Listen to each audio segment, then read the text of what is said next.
Okay, let's talk about how I memorized the periodic table. Maybe if you're watching this and you want to memorize the periodic table, you'll learn something. Okay, so I was reading Jim Kwik's book called Limitless, and he teaches you how to learn more efficiently. One of the things he teaches you is how to memorize better, and he teaches you one tactic.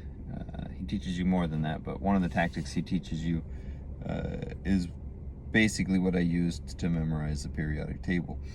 And he actually kind of started me off on that path, because without even realizing it, he helped me memorize the first 10 elements of the periodic table. And then later on, he kind of tells you that he did that, but at the time, you don't even realize that that's what you're doing. So if you tried to memorize the periodic table the way that most people have memorized things for, well, years, I suppose, or at least the only way I ever learned to memorize anything was kind of just to repeat it over and over again and force yourself to remember it. It's called the rote method, where you just keep repeating and repeating, and little by little, incrementally, you force yourself to remember more and more of something. I've used the rote method before, and I had some success with it, I suppose, at memorizing a few things, a few poems that I remember from when I was young. But that being said, it does take a long time, and it's kind of taxing. Also, with the rote method, I realized that you can't get distracted too much. Like, distractions make it difficult. If you're using the rote method, maybe once you've really memorized something, you can deal with some distractions. But early on, anything that distracts you from the process that you're going through, trying to recite what you've just learned, you probably will have to start over from the beginning. That's my experience anyway. What Jim teaches you is, maybe in some sense you might think it's kind of funny or silly, but the fact is it works. And so you'll have to let go of the silliness of it and use this method if you want to see the results that it has. So when we're thinking about the first 10 elements of the periodic table, and by the way, I did find that it helps to memorize the periodic table in sets of 10.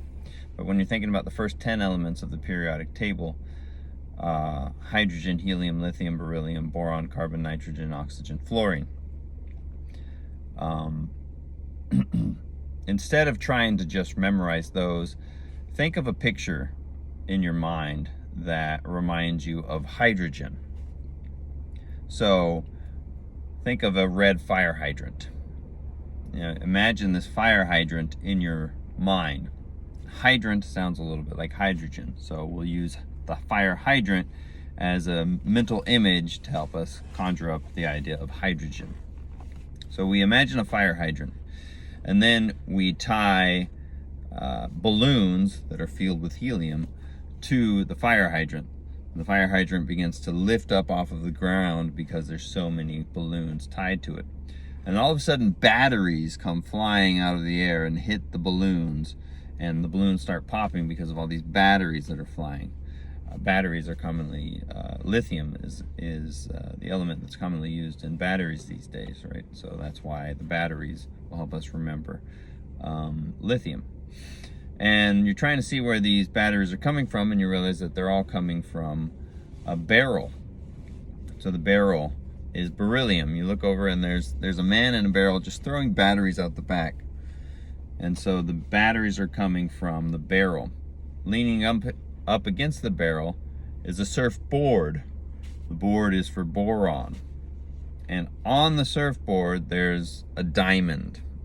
And maybe it doesn't make sense, right? It's like, well, how's the surfboard staying on the diamond? Or excuse me, how's the diamond staying on the surfboard without falling off? Why is it a surfboard? You have to let go of all of those rational questions and just allow yourself to follow the story. Sometimes the more ridiculous the story, the easier it is to remember because it sticks out in your mind as being funny or ridiculous. So there's a diamond on the surfboard.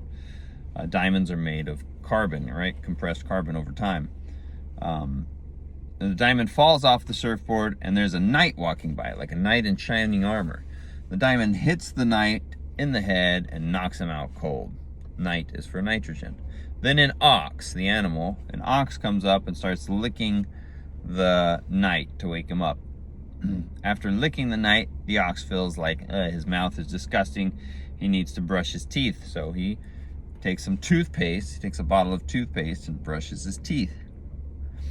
And then the toothpaste bottle becomes animated, like arms and legs, and runs away and runs right into a neon sign, like the kind they have in Las Vegas, right? Well, the toothpaste is made of fluorine, right? That's what they put, fluoride. And so there you have the fire hydrant, hydrogen, the balloons, helium, the batteries, lithium, the barrel, beryllium, the surfboard, boron, the diamond, carbon, the knight in shining armor, nitrogen, the ox, oxygen, the toothpaste, fluorine, and the neon sign, neon. You might think, well, this stupid story, I'm not going to remember it. If you try to remember the story instead of trying to remember hydrogen, helium, lithium, beryllium, you're going to more easily remember the story. And you can continue this story on your own, which is what I did. In Jim Kwik's book, he only teaches you the first 10 elements this way. What I did was I took that same concept and I remembered all 118. So I made up my own story for the next 108 elements in order to remember it. And I remember the entire story. I did have to remind myself of the story every once and again, but at no point did I have to really go back, and I didn't write it down. So I would, if I did write it down, I didn't have to review it. Writing it down was a method for me to remember it. So the fact that I wrote it down helped me to remember it at that time, but I didn't have to go back and review that material in order to remember. I reviewed it in my mind 3 or 4 times a day after I initially wrote it. But then after a couple days, I could go several days or even a week without reviewing the story that I had made up. And I found that I was still capable of remembering. And if I made a little bit of a mistake, I would usually figure it out. I'd be like, oh wait, I skipped a part in the story. What came in that, and I might have trouble remembering, but okay, I remember now what came in that part of the story that filled in the blank. And so creating the story allowed me to fix my mistakes, fill in the blank. And so that's what you can do.